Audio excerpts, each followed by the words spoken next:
It's not exactly a topic that everybody's wanting to talk about first thing in the morning. However, it literally drives every single interaction you have with people, whether it's professionally or personally. So let's start off. If every solution starts with a problem and emotions are our primary drivers to our behavior, that means that solutions are directly influenced by our emotions. And I know that you hear people say all the time, I'm a rational person.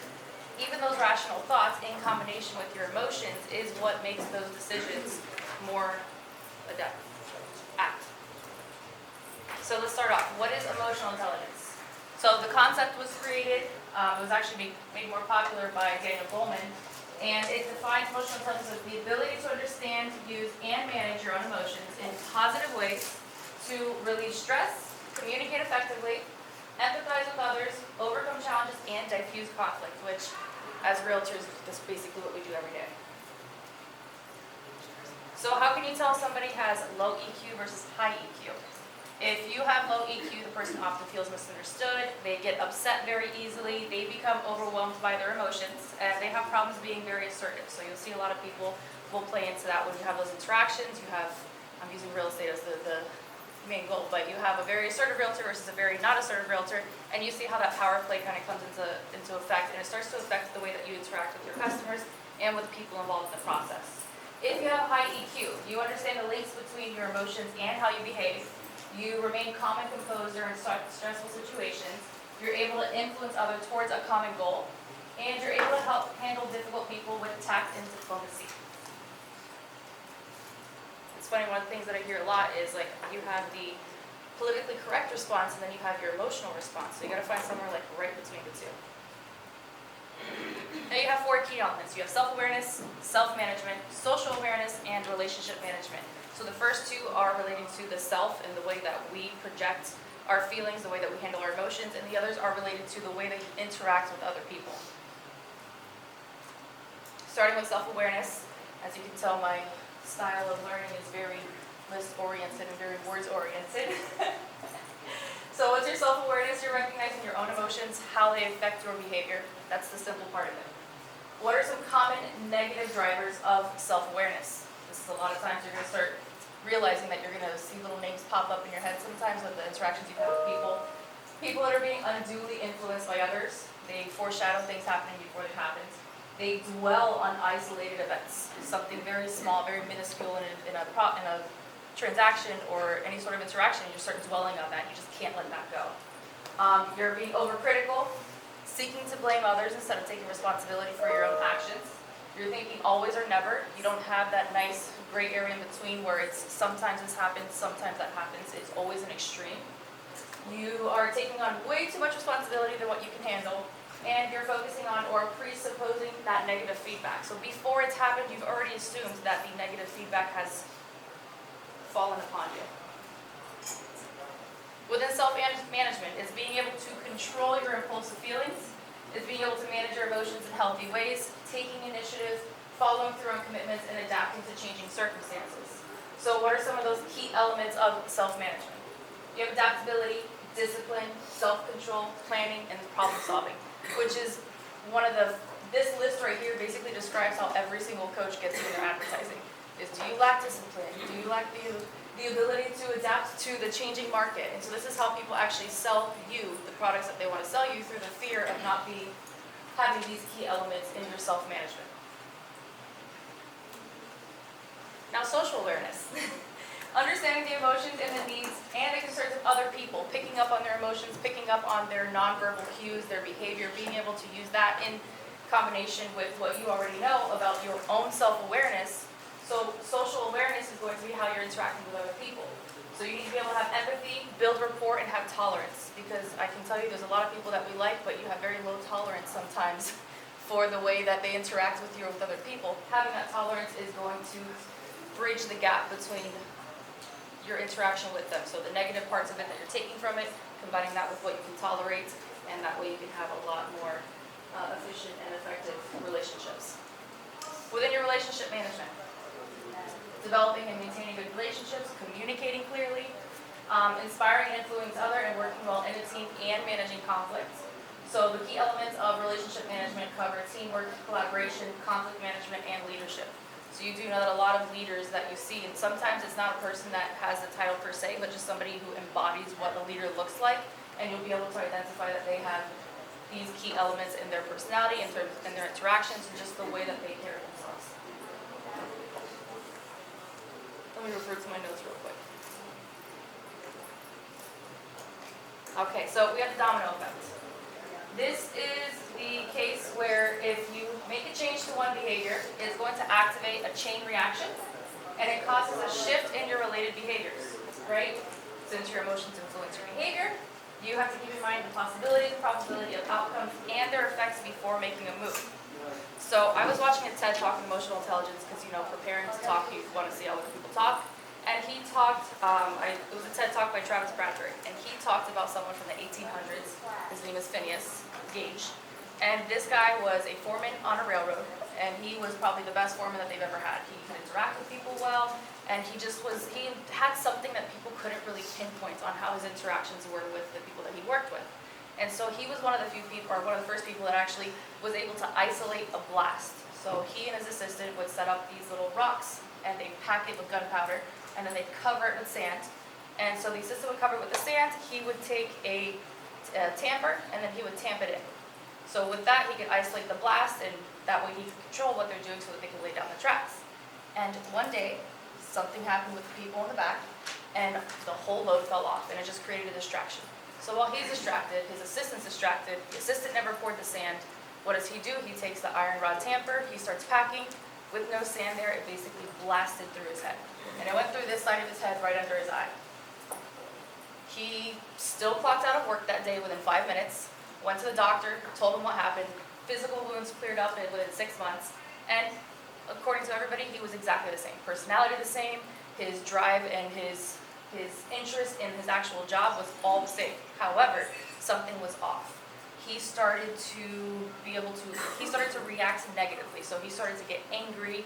He wasn't able to actually manage his emotions, and he just wasn't embodying that something extra that people had saw in him.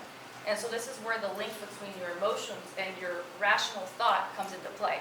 So everything that we do actually goes through your body, through the back of your head, into your brain. And so you have the right and the left brain that are interacting with each other.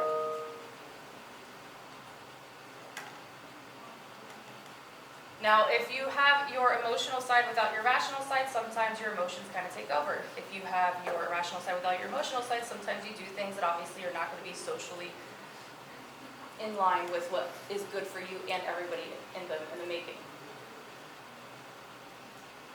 So the difference between emotionally intelligent people and people who are not emotionally intelligent, people who have low EQ versus high EQ, is being able to manage those interactions with the people around you, being able to manage that workflow, and really embodying that leadership in there.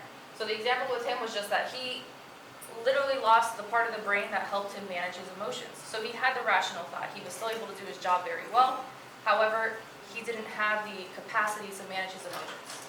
And so that is what actually was the downfall of his whole career, his interactions, and he wasn't able to actually manage his job. He knew how to do it. He was still the best, just could not manage the emotions and the people around him. Which goes into, what do you do if you want to be an emotionally intelligent person? You have to listen, you have to empathize, and you have to reflect. So if you're taking time to what people are saying to you, it's not just what they're saying, but it's their body language as well.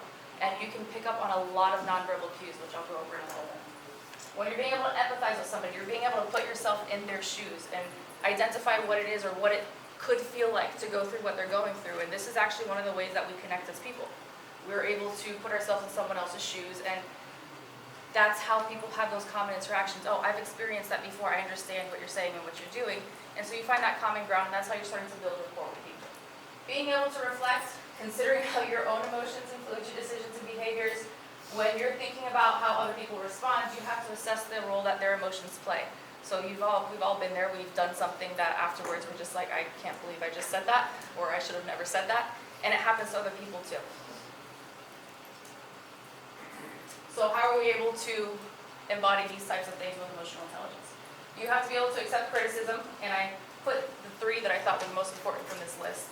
But being able to accept criticism and responsibility, being able to solve problems in ways that work for everyone, and having empathy for other people. Having empathy for other people is the bridge of how your emotional intelligence plays its role in your interactions. Among those, you have a couple of others, being able to move on after making a mistake. You hear those people that just literally dwell and dwell and dwell on something. It could have happened 20 years ago, and that same story pops up every single time the opportunity presents itself. Being able to say no when you need to. As realtors, we are very people-pleasing. We don't want to tell our clients no, and we don't want to do anything that would make them say, hey, you know what? I'll go to another realtor that will do that. Sometimes no is the answer that you have to give them, and sometimes no is the only answer that they should get. Being able to share your feelings with others. I don't know if everybody's very good at that. I can be very good at that sometimes and very terrible at that at others. Nonverbal communications really come into play with this if you're with another emotionally intelligent person. Having great listening skills, knowing why you do the things you do, and not being judgmental of others. So someone makes that mistake, and you usually see a lot of fights with realtors that come because somebody makes a mistake and the other one just won't let it go. And now you have these two people fighting over, yeah, that happened, but how do we move on from that? Let's not get stuck there, let's move on from that. So being able to include these or practice these, it takes practice. It's not something that comes easy for a lot of people, and emotional intelligence is not something that is constant. It's something that you actually grow with as you get older, so you can become more emotionally intelligent as you grow. As you age, it's not something that you can't work on or practice. Like personalities are set at a younger age. Emotional intelligence is not. Emotional intelligence grows, personality is set, IQ even is set. The way that we do certain things within our personality is set and static. Emotional intelligence can change. So your nonverbal communications. This is the first thing that people will notice within 30 seconds of meeting you, and this is how you can say, like, within 30 seconds you have that very short window of whether or not somebody likes you. And this happens with customers, this happens with people in general. You can kind of know, and you've heard it, you probably said it yourself, I don't know why, I just don't like that guy. This is why. Nonverbal communications. So how do we manage that in business without even knowing the person? Okay, so there's 3 basic learning traits that define how we process information. One is always going to be stronger than the other. And so I'm going to do a light exercise with you guys so that you can kind of figure out, if you don't already know. If you know, that's awesome. Maybe you'll explore what your second strongest is. But if you all just close your eyes for a second and think back to any memory that you're thinking of, just think of it. I'm going to give you about 10 seconds to just think that completely through so that you can recall that. If you were going to tell someone else about that memory, just think about it.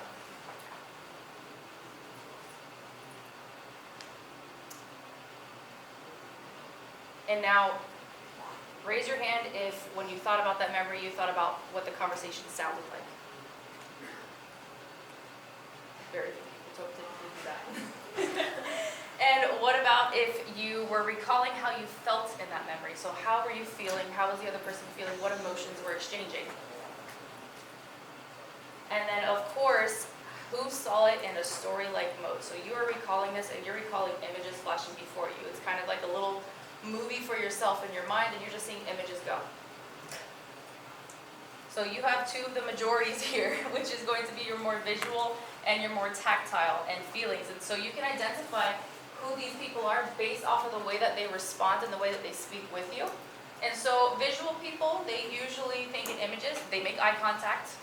If you are not an eye contact person, it is very awkward when you're talking with an eye contact person because you're trying to do something. You're like, oh my God, they're looking at me.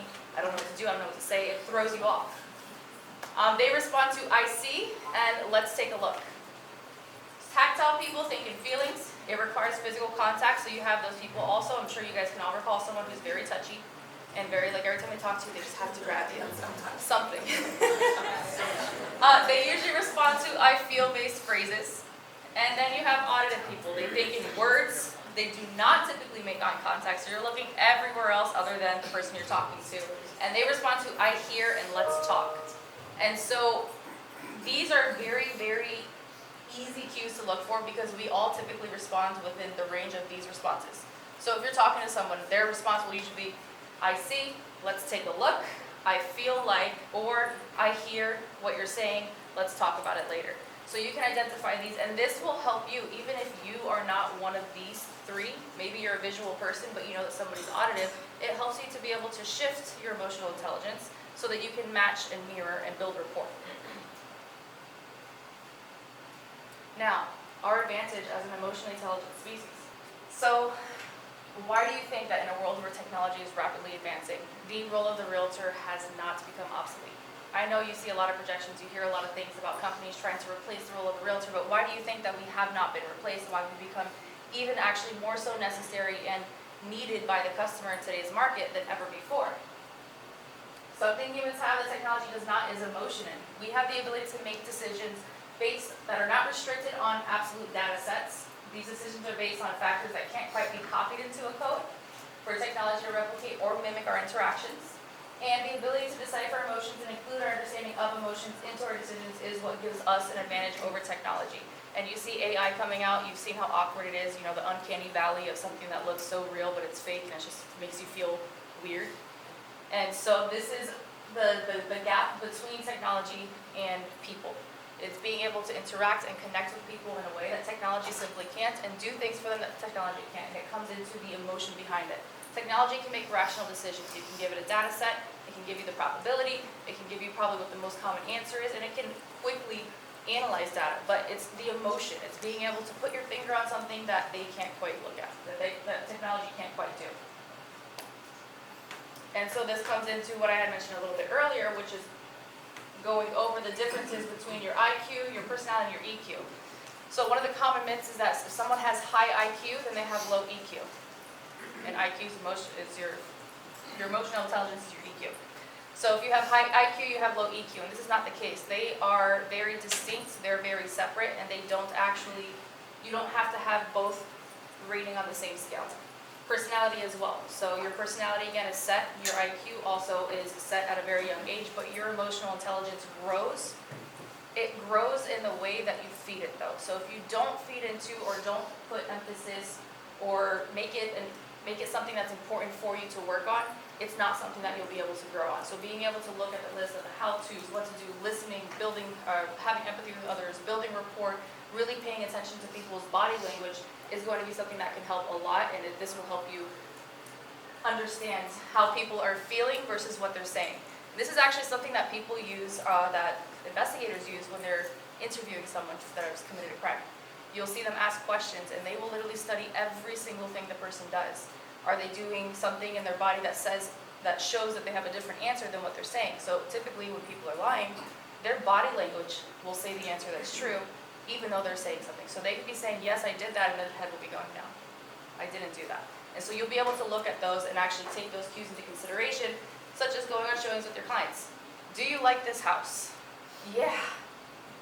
See their head going everywhere. So this will help you.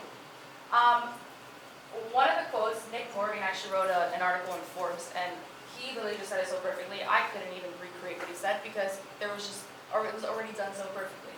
But humans are social beings. We share mirror neurons that allow us to match each other's emotions unconsciously and immediately. We're literally leaking our emotions to each other all the time.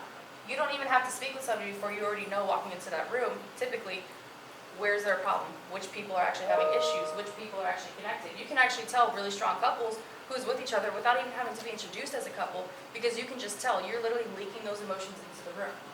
So we anticipate and mirror each other's movements when we're in sympathy or in agreement with one another, and when we're on the same side. And you can typically tell when you are in agreement with somebody, you are just going, like, nothing around you exists when you're in that conversation and you're in agreement with somebody. And that's because, literally, you can mirror each other's brain activity when you're engaged in storytelling and listening. Both halves of your communication conundrum are combined. So you have your rational and your emotional side working at the same time, also in agreement with what you're talking about with that other person. And this is like, again, something you all can recall, something that you've known that conversation came up, or a person you met, you're like, I just connect with them so well, and this is why. You're actually literally leaking your emotions, you're in agreement with each other, and you are sharing or mirroring each other's brain activity. We are most comfortable when we're connected, sharing strong emotions and stories, and led by a strong, charismatic leader who is keeping us safe and together. And at the basis of every single person who has to describe a feeling of feeling safe with something, it's having a strong, charismatic leader who is emotionally intelligent and can give us what we need. Whether or not we say we need it, we need that person or someone to understand how we are behaving and pick up on those social cues, pick up on those cues of our body language and our nonverbal communications, because sometimes it's difficult to express how you feel in fear that someone's not going to agree with you, and then you'll break this cycle of the halves of the communication conundrum. So this is why having a strong leader can bring people together, and this is where that comes in with community as well. One person can do many great things, but an entire group of people working towards the same common goal with a strong leader can achieve so much. Among the many things realtors do, managing people is the most important. Every single person in the transaction has to be managed appropriately, or else everything falls apart. And a lot of times realtors forget that their role in the process is heavily weighted on being able to manage the people involved. So you often see that people will talk with their clients, and in order to be on the same side as them and to get that communication flow, they'll be like, can you believe this other realtor said that? Can you believe that they did this? I can't believe that they're doing this to us. And then your client is like, yeah, I can't believe it. You're connecting with them in that moment. But ultimately and overall, you're actually creating a disconnect with them, because now you're talking about someone else negatively. And when you talk about other people negatively, it actually projects onto you, and people will start seeing you in the way that you're talking about other people. And so it's very important that even if you have something negative to say, there is a constructive way to say it. And some things are better left unsaid. Something that we all learn as we go. Some things you have to plan the timing right. If you say it at the wrong time, it can actually have a much more negative effect than saying, you can say the right thing at the wrong time that has a much more negative effect than saying the wrong thing at the right time. And so the last thing I want to leave you guys with is with John Estefanis. Emotional intelligence is not just a nice to have for high performance, it is literally the distinguishing factor between high performance for people working with people. And I'll go for Q&A. And if you don't have any questions, I have a really cool story for you guys. All right, no questions, story time. I'll do it in 1 minute. So one of the situations that I saw with one of my agents in the office that actually, literally, she embodied what emotional intelligence means in a transaction was when she was on the buying side and there was a listing side. And of course, we know that in this market, we have a lot of listing realtors that are forgetting what it's like to deal with people. And so they're just like the total opposite of what we need, right? So she goes to closing. We're talking about day of closing. The sellers offered a certain credit. They signed it off into an addendum, and they said, I'm going to give you a credit. I'm going to change out the garage screen. All right, we're going to change it out before closing. The sellers just didn't do it. Of course, the realtor's like, oh, well, what are you going to do? You're just going to not close. So what do? Buyer's agent, I want a credit if you're not going to replace it. Oh, we'll give you a credit, but we're only going to give you a credit that's half of what it would cost to replace it. So then what situation are you in? It's either close, don't close, and what are you going to do? Listing realtor was not very nice. The buyer's realtor was like, well, I don't want to fork up $150 when that's the difference between what my clients need to replace it. And so what do? We sit down with her like, look, first of all, is the commission that you're going to lose worth $150? Probably not. Is it worth it for you to go back with your clients and complain about how awful this other realtor is and how awful the sellers are, so that now their experience of closing on this house is awful? All they're going to associate in their last feeling is, we just had a bad experience, this person didn't give us what I want, and what do they also project is that you as a realtor were not able to get that for them. And so even though it's not your fault, it's still projected onto you. So what was the solution? Easier solution is, hey, you know what? Don't worry, I'll cover that for you. Here's $150, we're going to close. You don't even mention the other realtor. It doesn't matter. That's not their client. They didn't choose them in the first place. So I think that was actually a pretty cool story that kind of, sometimes you know it, but you have to be reminded of it. And that was one of the stories that kind of reminded me of, like, when you get into those interactions and you're just not connecting with that person, what is it that you can do? And sometimes it is taking the higher road and doing that small little thing that makes a big difference. That client's happy now that you stepped in. Now, if nobody has any questions, I'm just going to go sit back down.